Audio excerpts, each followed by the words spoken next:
नमस्कार, मेरे चैनल में आप सभी का हार्दिक स्वागत है। आज हम सावन मास के महिमा की और घर पर ही महादेव जी की पूजा करके किस तरह उनका आशीर्वाद प्राप्त करें, इस बारे में बात करेंगे। दोस्तों, राष्ट्रीय श्रावण मास शुरू हो चुका है, लेकिन उत्तराखंड में प्रचलित सौर पंचांग के अनुसार श्रावण मास 16 तारीख जुलाई से शुरू हो रहा है, जो कि 16 अगस्त तक रहेगा।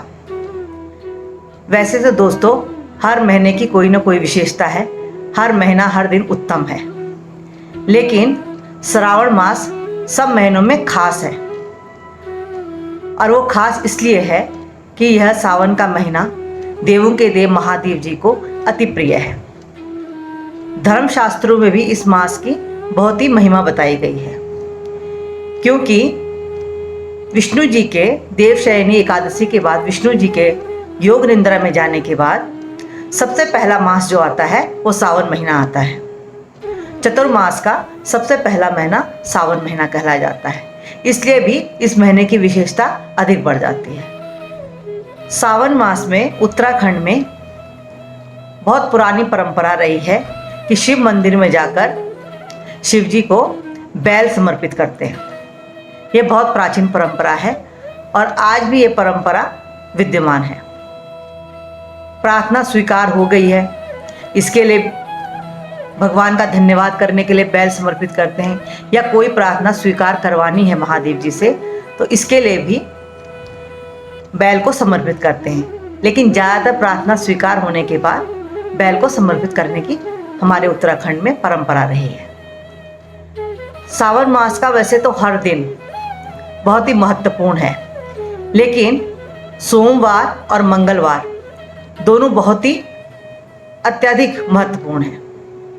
वह इसलिए कि सोमवार चंद्रमा का दिन होता है और चंद्रमा हमारे मन के स्वामी हैं, और हम जानते हैं कि हम मनुष्यों का मन कितना चंचल होता है, और मन के स्वामी इस चंद्रमा के नियंत्रक महादेव जी ही हैं। इसलिए सोमवार का दिन एक खास दिन हो जाता है। और मंगलवार का दिन हमारे हनुमान जी का दिन होता है, और हनुमान जी के बारे में तो कहा जाता है कि वो साक्षात रुद्रावतार है, इसलिए उनकी पूजा अर्चना का भी विशेष दिन है। इसके साथ ही सबसे ज़्यादा महत्वपूर्ण, इस दिन मंगला गौरी की व्रत उपासना की जाती है। माँ मंगला गौरी हमें जो है वैवाहिक जीवन का वरदान देने वाली होती हैं। जो विवाहित है उनकी समस्याओं का समाधान मंगला गौरी के व्रत से, जप से, उपासना से समाप्त हो जाता है।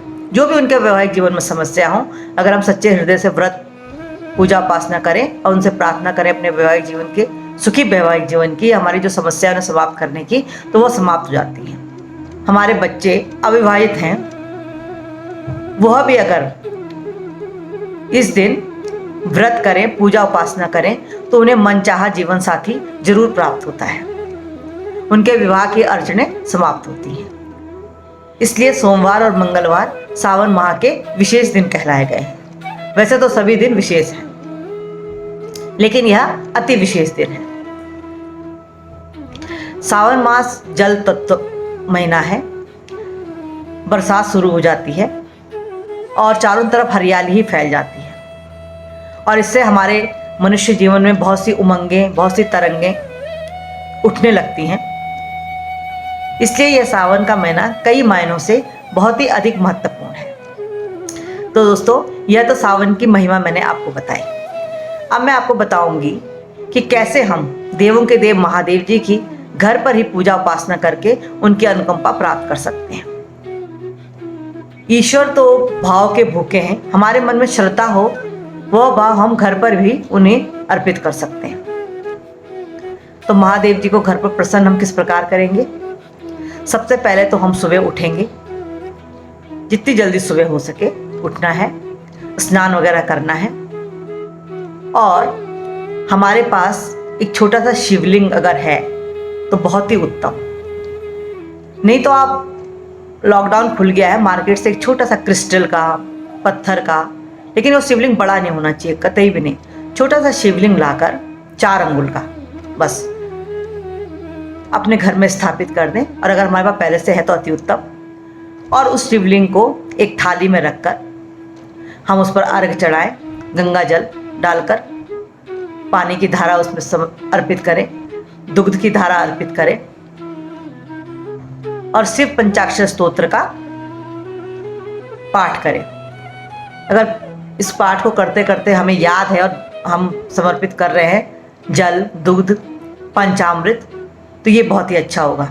लेकिन अगर नहीं है तो नमः शिवाय करके हम यह अर्पित करें भगवान को, और उसके बाद उनको वहाँ से एक सुंदर कपड़े से पोंछ कर और एक सुंदर अपने आसन में, सफ़ेद आसन या पीला आसन जो भी हो उसमें स्थापित करें, और धूप, दीप, नैवेद्य, चंदन, रोली, अक्षत जो भी हमारे सामर्थ्य अनुसार है उससे हम महादेव जी का पूजन अर्चन करें। दोस्तों, इस तरह हमारी पूजा करने से, श्रद्धा से इस तरह हम पूजा करेंगे तो हमें वही फल प्राप्त होगा जो हमें मंदिर में होगा। बल्कि मैं तो ये कहूँगी कि मंदिर से ज़्यादा फल प्राप्त होगा। क्यों? क्योंकि हम ज़्यादा समय तक ईश्वर के निकट रहेंगे। घर पर हम बड़े आराम से, बिना भीड़ भाड़ के, बिना संकोच के आराम से पूजा कर पाएंगे और हमारा ध्यान एकाग्र रहेगा। मंदिर में नियम कायदे के अनुसार हमारी एकाग्रता इतनी नहीं रह पाएगी। इसलिए हम इस तरह पूजन करके महादेव जी को प्रसन्न कर सकते हैं। और वैसे भी वो तो भोलेनाथ हैं। इस कलयुग में तो सबसे जल्दी प्रसन्न होने वाले देवता हमारे देवों के देव महादेव जी ही कहलाए गए हैं। किसी कारणवश अगर हमारे पास शिवलिंग उपलब्ध नहीं है या हमें मार्केट में भी उपलब्ध नहीं हो पाया या नहीं ला पाए हैं, तो दोस्तों इसमें बिल्कुल भी चिंता करने की ज़रूरत नहीं है। हम देवों के देव महादेव जी का एक चित्र स्थापित करें और वहाँ पर हम मन से उन सब चीज़ों का स्मरण करें जो हम करना चाहते हैं। जैसे कि हम भगवान जी की तस्वीर के सामने रखकर उस तस्वीर को देखकर अपने मन में एक शिवलिंग का चित्रण करें। बहुत सुंदर शिवलिंग, जैसा भी शिवलिंग हम चाहते हैं कि हम उस पर जल चढ़ा रहे हैं, हम उस पर दूध चढ़ा रहे हैं, हम उस पर पंचामृत समर्पित कर रहे हैं, हम उस पर घी चढ़ा रहे हैं, शहद चढ़ा रहे हैं, बेल पत्र चढ़ा रहे हैं, और भी हम सफ़ेद नाना प्रकार के पुष्प चढ़ा रहे हैं।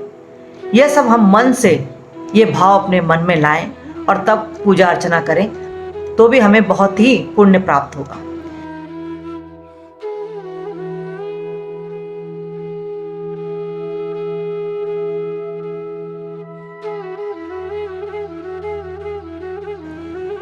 तो दोस्तों, यह बताई मैंने आपको घर में बैठे ही महादेव जी की अनुकंपा प्राप्त करने का स्तोत्र और पूजा विधि। आशा है आपको जरूर पसंद आई होगी। पसंद आई हो तो आप मुझे कमेंट्स कीजिए और सब्सक्राइब करना तो बिल्कुल भी मत भूलिए, जिससे कि मैं आपको नई नई जानकारी देती रहूं और अब आप और हम हमेशा जुड़े रहें। लाइक शेयर भी कीजिए और कोरोना काल में जितना हो सके बाहर निकलने से बचिए, क्योंकि अभी ये समय खत्म नहीं हुआ है और सावधानी ही हमारा बचाव है। महादेव जी हम सब पर अपनी अनुकंपा हमेशा बनाए रखें। इसी भावना के साथ नमः शिवाय।